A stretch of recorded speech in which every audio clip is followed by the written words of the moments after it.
Oop.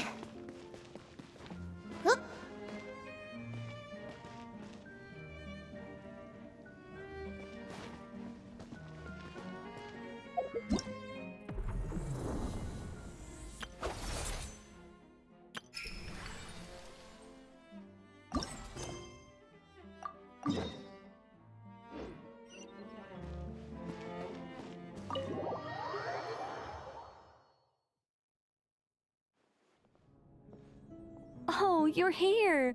I was just starting to wonder if I should send you clearer instructions. But then I thought, if I make my hints too obvious, it might get in the way of your travel plans.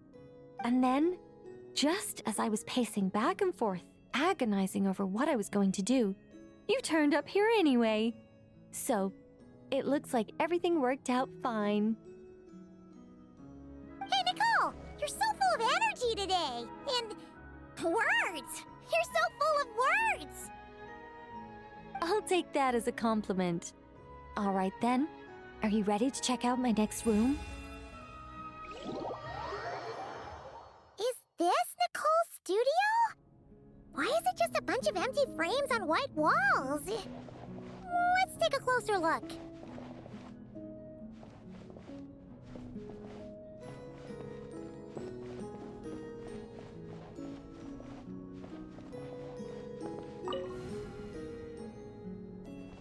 What the? Paimon almost had a heart attack being sucked in by a painting like that. Wait a sec. This place looks familiar. Oh, it's the table where the mages hold their tea parties. It all started the first time Alice invited me for tea.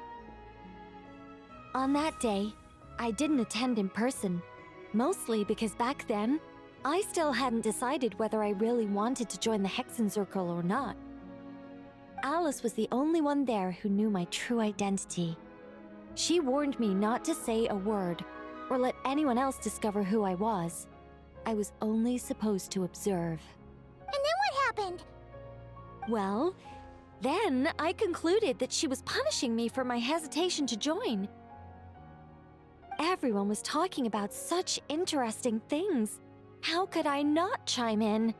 And of course, when you're in the middle of a conversation and someone throws out a question you know the answer to, how are you supposed to keep your mouth shut? Which brings us to the bet between Barbeloth and Alice, Rhindaughter's forbidden creations, Ivanovna's political machinations. It was like a series of exquisitely acted plays, distilled within the confines of a teacup. Their words alone were enough to ignite my instinct to lay the truth bare before them. So, you piped up inside their heads? Of course not. Even though I felt like my head was going to explode, I still made sure to hold it all in. I'm a responsible angel, after all, and I'm well aware of the difference between what I want to say and what I'm allowed to say. So, I had a private little word with Alice inside her head, just me and her, and I agreed to join the Hexen Circle, right there and then. She was quite happy about my decision, but as for the talking inside her head, well, she claims that over the next few days, she had such a headache that she had to visit a doctor in Liyue to get some relief. But she can hardly blame me for that.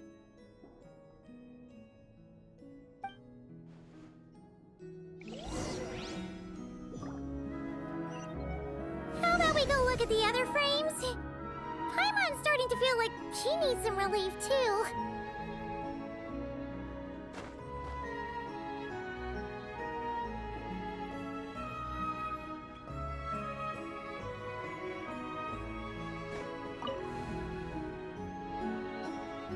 Is that an Irminsul tree? Oh, this painting here? You're clearly no strangers to the white trees. But did you know that the first angel's betrayal happened beneath one of their very boughs?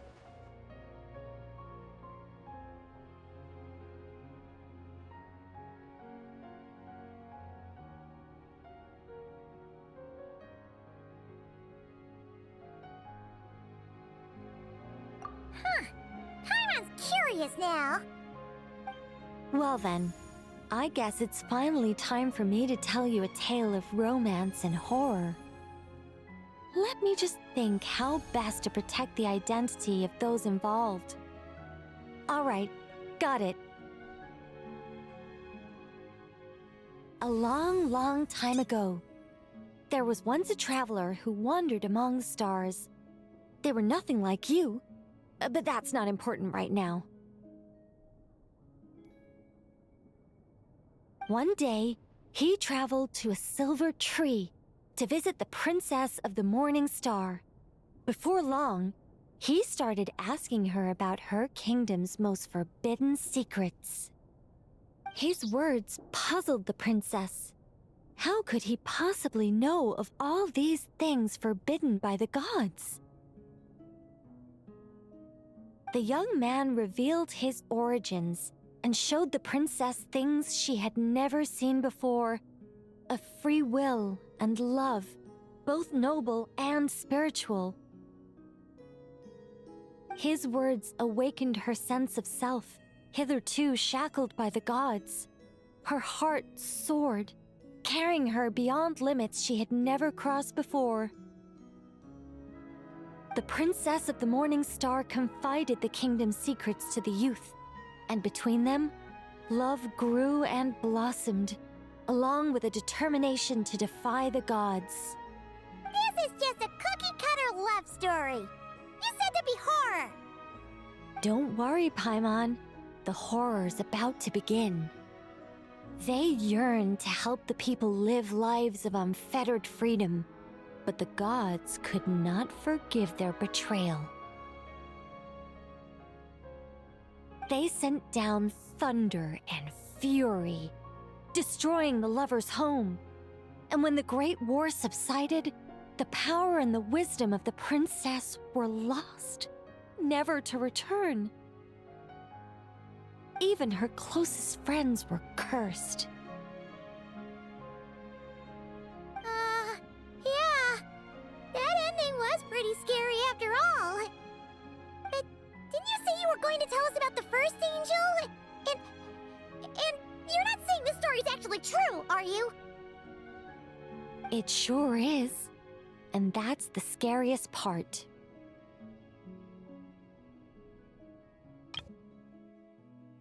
This is just a cookie-cutter love story. Well then, I guess it's finally time for me to tell you a tale of romance and horror. Let me just think how best to protect. A long, long time ago, there was once a traveler who wandered among the stars. One day, he traveled to a silver tree to visit the princess of the morning star. Before long, he started asking her about her kingdom's most forbidden secrets. His words puzzled the princess. How could he possibly know of all these things forbidden by the gods? The young man revealed his origins and showed the princess things she had never seen before. A free will and love, both noble and spiritual.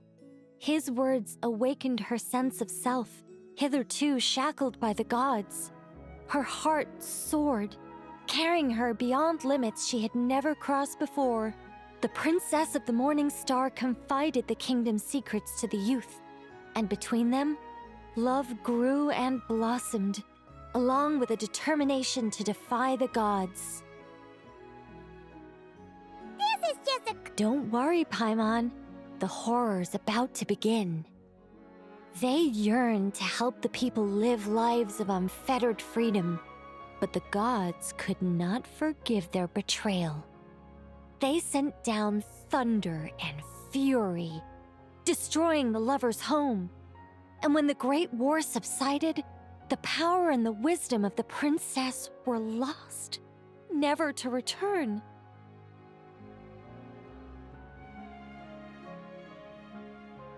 Even her closest friends were cursed.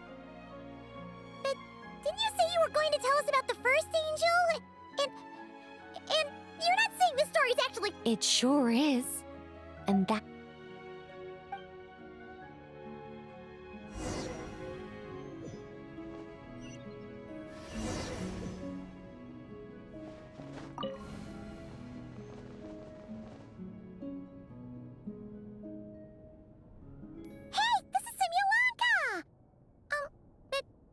Why are there light novels from Yai Publishing House all over the floor?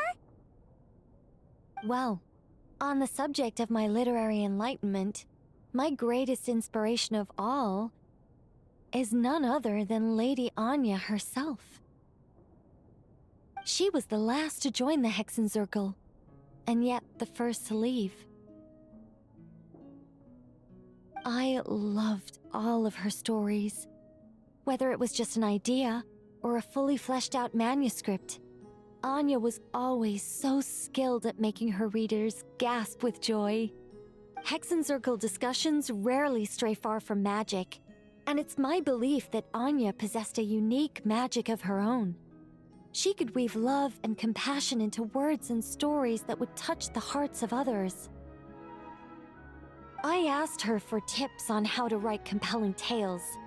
She taught me a lot of tricks and techniques, but in the end, my biggest enemy has always been myself. That's one way of putting it. Communicating through thought is so much more convenient. I guess even angels can succumb to laziness. However, recently I've resolved to make an effort, even if it's just to spare myself reproaches from a certain old Seelie friend of mine. Oh! Does that mean we're finally gonna get to read something you've written? Who said anything about writing?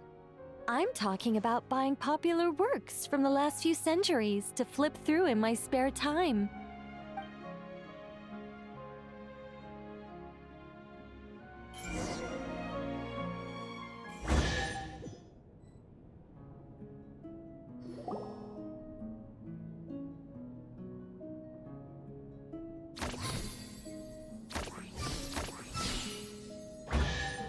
These paintings all remind me of places that hold great significance in my heart. And now, the studio has been fully restored. All right, go ahead and claim our reward. What? Don't look at me like that. Of course this reward is ours. You're not going to leave this chest unopened, are you? I can't let you leave if you do. Besides, after telling you so many stories, don't I deserve a reward of my own?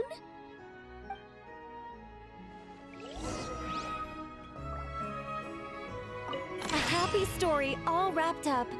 See you next time.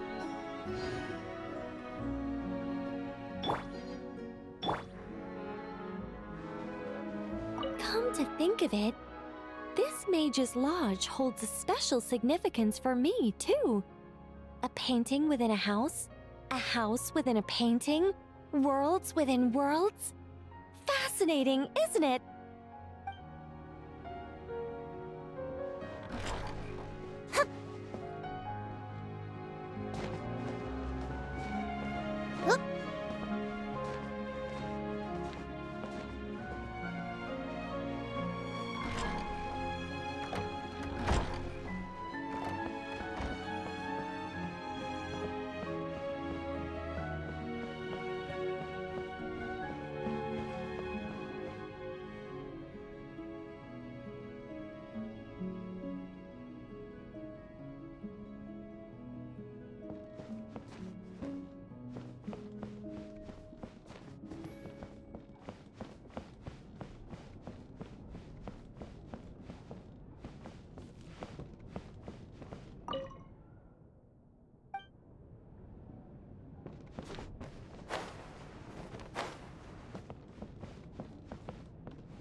You're here?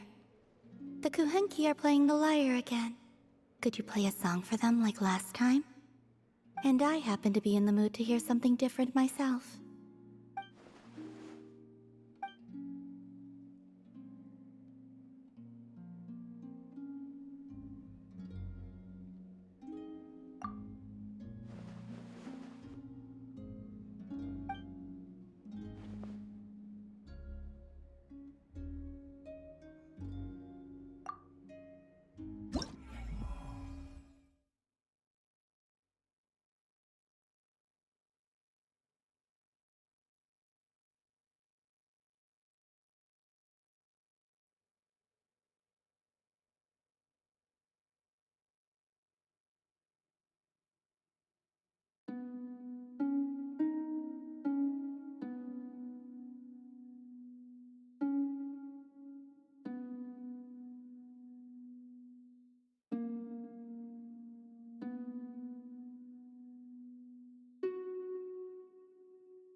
Oh, it's over already?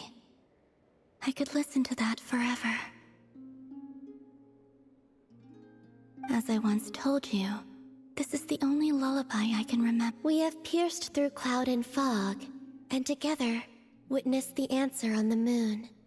Its beauty is like the music your strings now sing. Here, give me your hand. It's okay! Seriously, you don't need to give us anything in return! That wasn't my intention. I only wished to adorn your melody with a ray of gentle moonlight.